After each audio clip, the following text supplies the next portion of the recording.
Los Angeles, California. I wrote a book called United States of Fear: How America Fell Victim to a Mass Delusional Psychosis. You've worked with countless children and families through the years. How has it changed your opinion regarding the public school system?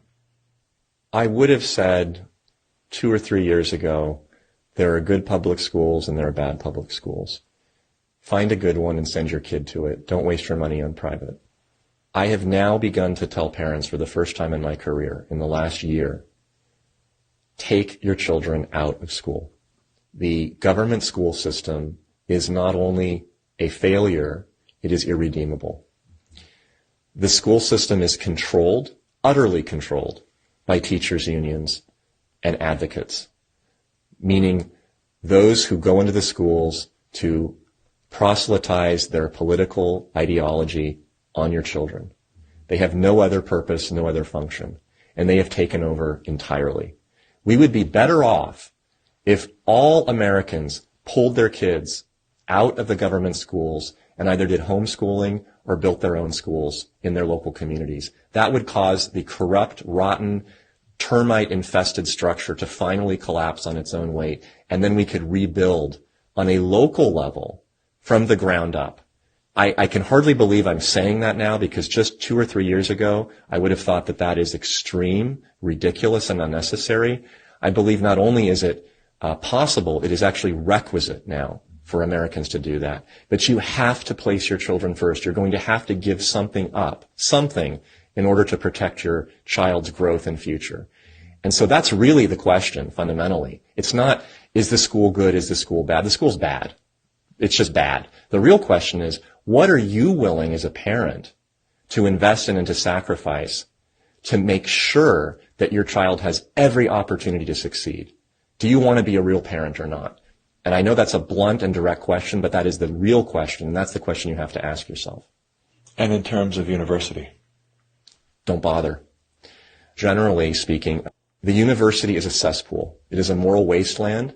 It is an indoctrination camp. If you send your child to a university for any reason other than to get a degree in STEM, science, technology, engineering, mathematics, or to prepare for medical school, law school, professional school, and even then I think it's probably not a good idea. But putting that aside, any other purpose of going to an undergraduate university will turn out your child to a worse person at the end than he or she was at the outset.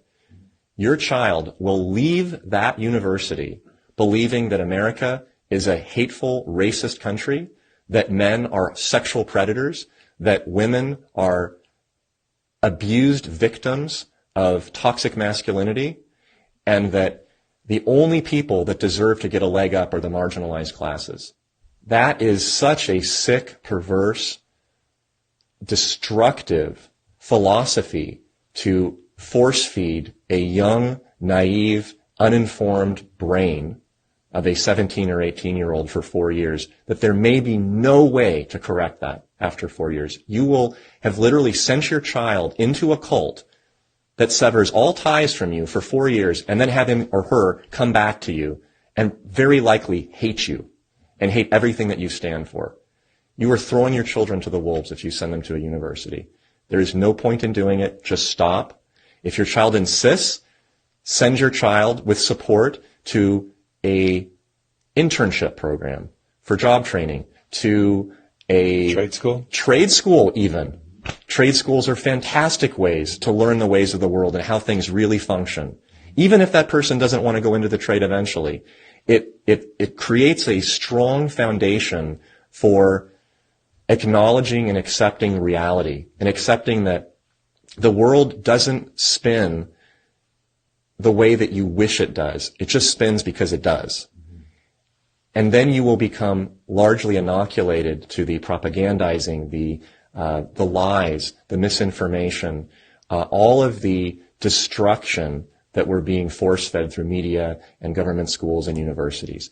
That's the way to go. It's not by kicking your kid from government school into university thinking, well, at the university level, things will get better. They only get worse the higher up you go. Who were you before the announcement of the pandemic, and then who are you today? What has changed? One thing that's really shifted for me is my trust in medicine, in the medical establishment, and to a certain degree in government. In the medical establishment, I used to follow pronouncements, guidelines, recommendations from medical associations like the California Medical Association or the American Academy of Pediatrics or the American Academy of Child and Adolescent Psychiatry. I have absolutely no confidence in those organizations anymore. Not only do I think that they're inept, I think they're actually harming children. And when the AMA comes out, as it did recently, with a public policy statement announcing that they no longer support placing biological sex on birth certificates, that's not an error. That's not a overreach. That is an ideological position intentionally designed to cause distress, harm, and a schism in our society, to destroy children and families. When the California Medical Association comes out with its pronouncement, as it did last year, that they support chemical castration of young girls without parental consent because they happen to have a mental illness and confusion about their gender, that's not an error. I would even go so far as to say that my position has changed from being trustful to having come to recognize the existence of evil. In terms of this war between masculinity and femininity, what are you witnessing from the inside through your work? I have seen over the years in my practice a steady decline in the expression of healthy masculinity and healthy femininity amongst my patients. In the last 2 years, I've seen a complete collapse.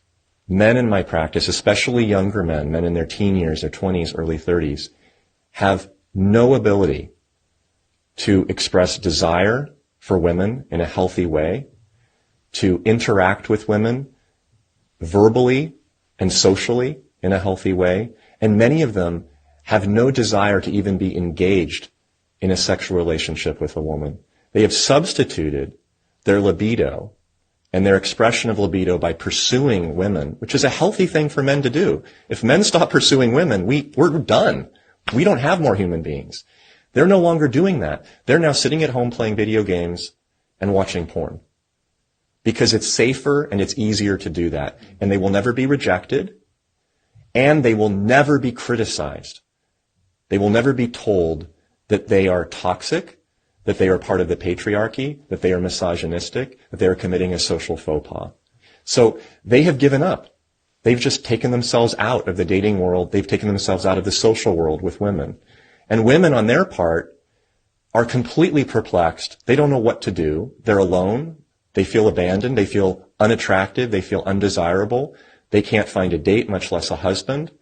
They can't get married. They can't have children. The separation between the male and the female is almost complete now.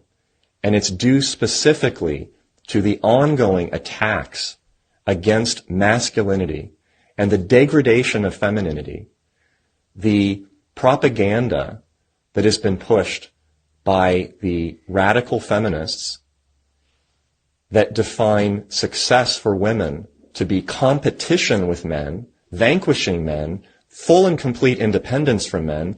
You don't need a man, which is a biological and social lie.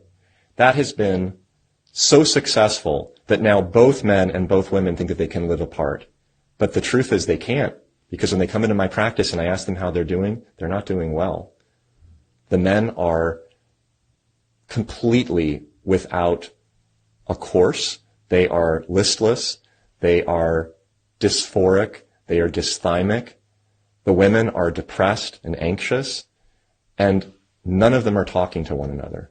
So this attack on masculinity and femininity is, in my view, undergirding a large degree of the psychological distress, particularly in younger people right now.